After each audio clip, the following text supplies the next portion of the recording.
Hello students, I welcome you back on this online lecture series.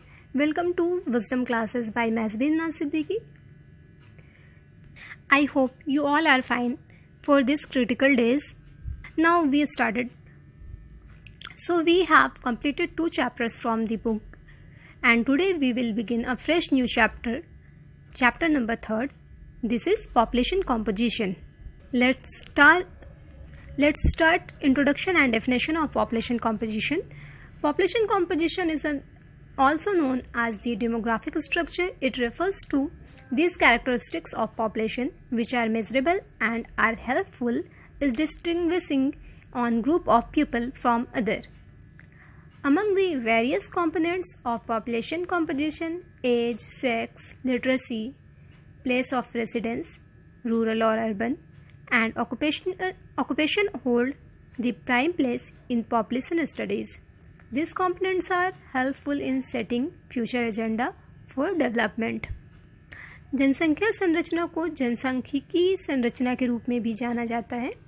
ये जनसंख्या की उन विशेषताओं को संदर्भित करता है जो मापने योग्य हैं और लोगों के एक समूह को दूसरे से अलग करने में सहायक है. जनसंख्या संरचना के विभिन्न घटकों में से निवास स्थान, ग्रामीण और नगरीय, व्यवसाय, साक्षरता, ये सारे जनसंख्या अध्ययन में प्रमुख स्थान रखता है. ये घटक विकास के लिए भविष्य के एजेंडे को स्थापित करने में भी सहायक है. नेक्स्ट है सेक्स कॉम्पोजिशन यानी कि लिंग संरचना.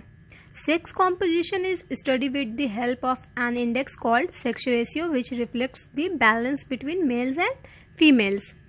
यानी कि किसी भी देश की सेक्स रेशियो या लिंग अनुपात को मेज़र करने का कुछ फॉर्मूलेज हैं जो ये शो करते हैं कि उस पर्टिकुलर एरिया या उस पर्टिकुलर कंट्री में प्रति 1000 या प्रति 1000 पुरुषों में स्त्रियों की जनसंख्या कितनी है या प्रति 1000 स्त्रियों में पुरुषों की जनसंख्या कितनी है.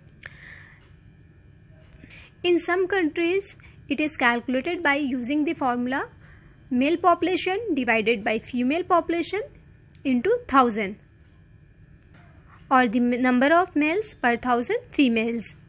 यानी विश्व के कुछ देशों में या लगभग ज़्यादातर देशों में प्रति 1000 पुरुषों में महिलाओं की जनसंख्या कितनी है इसका अनुपात लगाने के लिए जो फॉर्मूला है वो है mail population divided by female population into 1000. लेकिन वहीं दूसरी ओर इन इंडिया में सेक्स रेशियो को मेज़र करने का जो फॉर्मूला है वो है female population divided by mail population into 1000. यानी प्रति 1000 महिलाओं पर पुरुषों की जनसंख्या कितनी है. वर्ल्ड बेसिस में अगर माने तो हम पहले पुरुषों की जनसंख्या को रखते हैं और डिवाइड करते हैं महिलाओं की जनसंख्या के साथ. लेकिन इंडिया में पहले महिलाओं की जनसंख्या को रखते हैं, उसके बाद पुरुषों की जनसंख्या को रखते हैं और उसको 1000 से इंटू करते हैं. और इससे पता चलता है कि उस एरिया में पुरुषों और महिलाओं की संख्या का क्या अनुपात है जिसे हम सेक्स रेशियो या लिंग अनुपात कहते हैं. लिंग अनुपात जो है किसी भी देश की औरतों की स्थिति के संबंध में महत्वपूर्ण सूचना देती है. जिन देशों में या जिन प्रदेशों में लिंग भेदभाव होता है वहाँ लिंग अनुपात निश्चित रूप से स्त्रियों के प्रतिकूल होता है. यानी कि औरतों के लिए वहाँ पर की जो स्थिति होती है वो सही नहीं होती है. इन क्षेत्रों में कन्या भ्रूण हत्या तथा शिशु हत्या जिसमें कन्या होती है मतलब लड़कियों को मारने का जो प्रचलन है कि बहुत बार उन्हें गर्भ में ही मार दिया जाता है और बहुत बार जब देखते हैं कि बेटियां पैदा हुई है तो उनकी हत्या और स्त्रियों पर घरेलू हिंसा की प्रथा प्रचलित है.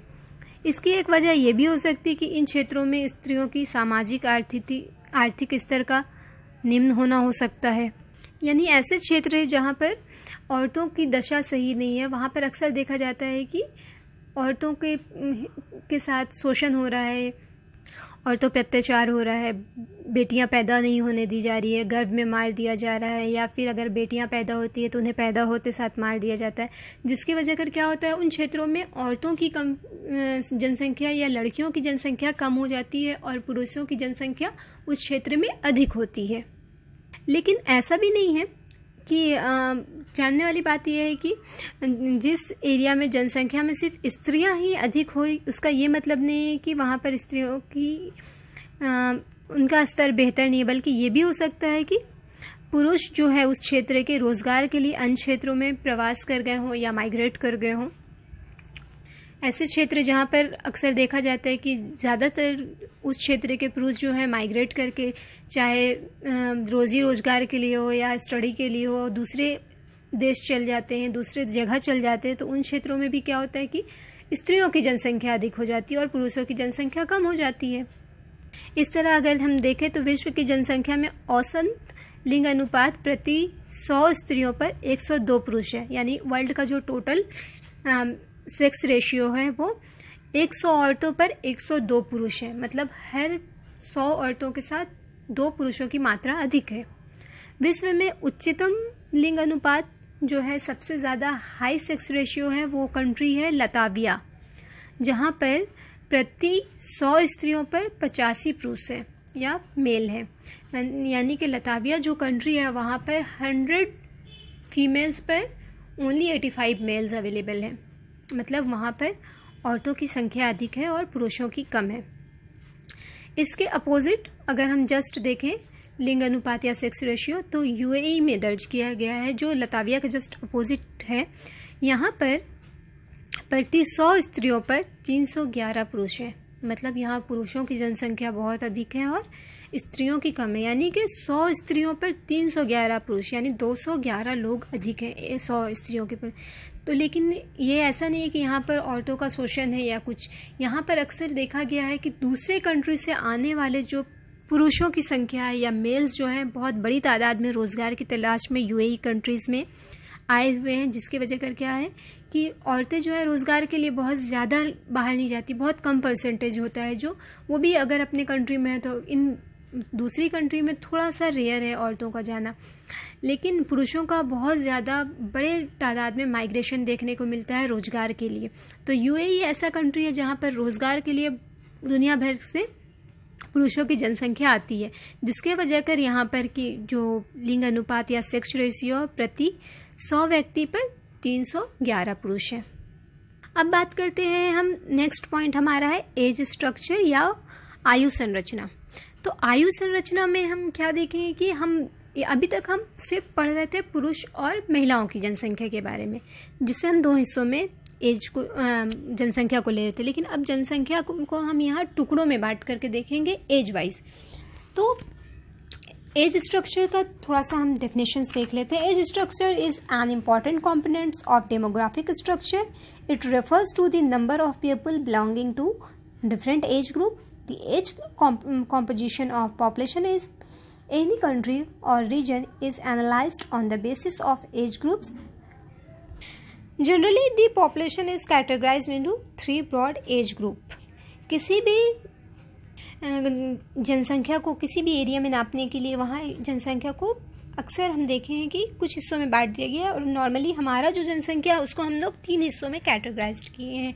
नंबर 1 जो है चिल्ड्रेन, नंबर 2 है एडल्ट्स एंड नंबर 3 है एजेड या वृद्ध।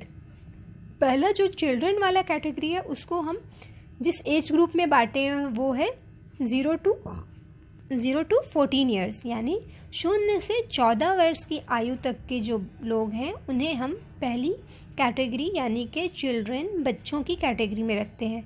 दूसरा जो है हमारा अडल्ट्स, वो है 15 से 59 यानी 15 to 59 ईयर्स। ये जो कैटेगरी है ये एडल्ट्स एज ग्रुप में आती है। And third one is aged या वृद्ध या ओल्ड एज वाले लोग। इनकी आयु हम लेते हैं 60 ईयर्स टू एंड एबव, मतलब 60 साल से और उससे ज़्यादा के लोग जो हैं वो तीसरी कैटेगरी में यानी हमारी वृद्ध कैटेगरी में आते हैं। इसके अकॉर्डिंग पता किया जा सकता है या मालूम चलता है कि जिस एज में जिस कंट्री में महिलाओं और पुरुषों में बच्चों की संख्या ज़्यादा है, यानी कि वहाँ पर डिपेंड पॉपुलेशन ज़्यादा है, क्योंकि हम देखते हैं कि जो 0 to 15 वाले एज के बच्चे हैं वो डिपेंड रहते हैं अपने पेरेंट्स पे या वो उस एज ग्रुप में जो कमाने वाली एज ग्रुप है। और एडल्ट एज ग्रुप जो है हमारा, वो वयस्क वाले जो हैं वो लोग हैं जो अक्सर नौकरी चाकरी करने वाले लोग हैं, जो कमाने वाले लोग हैं।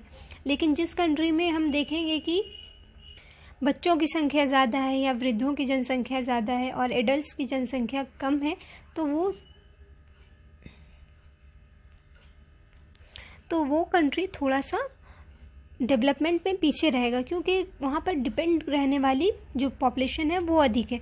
लेकिन उसके जस्ट अपोजिट अगर हम देखेंगे, किसी कंट्री में बच्चे और बूढ़ों की जनसंख्या यानी डेथ रेट और बर्थ रेट एवरेज है और एडल्ट्स वाला जो एज ग्रुप है वो ज़्यादा है, तो वो ज़्यादा डेवलप करेगा, क्योंकि वहाँ पर कमाने वाले लोग ज़्यादा हैं और डिपेंड रहने वाले लोग कम हैं।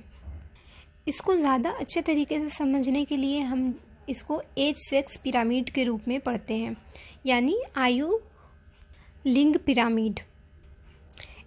The age sex structure of a population refers to the number of females and males in different age group. A population pyramid is used to show the age sex structure of the population. The shape of population pyramid reflects the characteristics of the population. The left side shows the percentage of males, while the right side shows the percentage of women in age group. यानी कि जो हम as sex का pyramid बनाते हैं उसमें left side का जो पार्ट है वो मेल की जनसंख्या और जो राइट साइड वाला है वो फीमेल की जनसंख्या को शो करता है। एज सेक्स पिरामिड को हम 3 टाइप में बांटे हैं। नंबर 1 है हमारा एक्सपेंडिंग पॉपुलेशन, विस्तारित होती हुई जनसंख्या। नंबर 2 है हमारा कांस्टेंट पॉपुलेशन यानी स्थिर जनसंख्या। And number 3 is declining population यानी ह्रासमान जनसंख्या। So let's start expanding population. Expanding population are shown by an age sex pyramid which is more or less triangular in shape, having broad base and narrow apex. The broad base shows larger proportion of population in lower age group, which is an indication of high birth rate and also high death rate in old age group. This is the typical pyramid of a less developed country like Nigeria in Africa.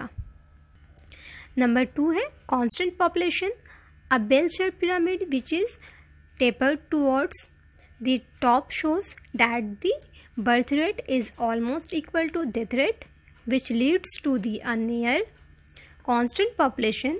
This figure shows the age sex pyramid of Australia, where the percentage of males and females is almost the same and remain constant in younger age group. And third one is declining population, a pyramid having a narrow base and tapered top with the bulging in the middle shows low birth and death rates. This type of pyramids depicts declining population. It is an indication of developed countries. So here हमने 3 types का age pyramid देखा है कि कहाँ पर की जनसंख्या जब बर्थ रेट और डेथ रेट अधिक होगा या पॉपुलेशन का बीच वाला पार्ट या एडल्ट्स वाला पार्ट ज़्यादा रहेगा तो कौन सी पॉपुलेशन ज़्यादा तरक्की करेगी और कौन सी कम, ये डिपेंड करता है वहाँ के एज स्ट्रक्चर पर। सो नाउ आज का चैप्टर बाइंड अप करती हूँ। आज हमने यहाँ पर 3 चीज़ों को पढ़ा है। सबसे पहले हमने पढ़ा है कि हमने देखा है कि पॉपुलेशन कॉम्पोजिशन क्या है, उसके बाद हमने देखा है सेक्स कॉम्पोजिशन क्या है, एज ग्रुप्स पढ़े हैं और एज पिरामिड पढ़ा है मैंने। आज का चैप्टर यहीं बाइंड अप करते हैं। नेक्स्ट वीडियो के साथ फिर मिलती हूँ। Thank you.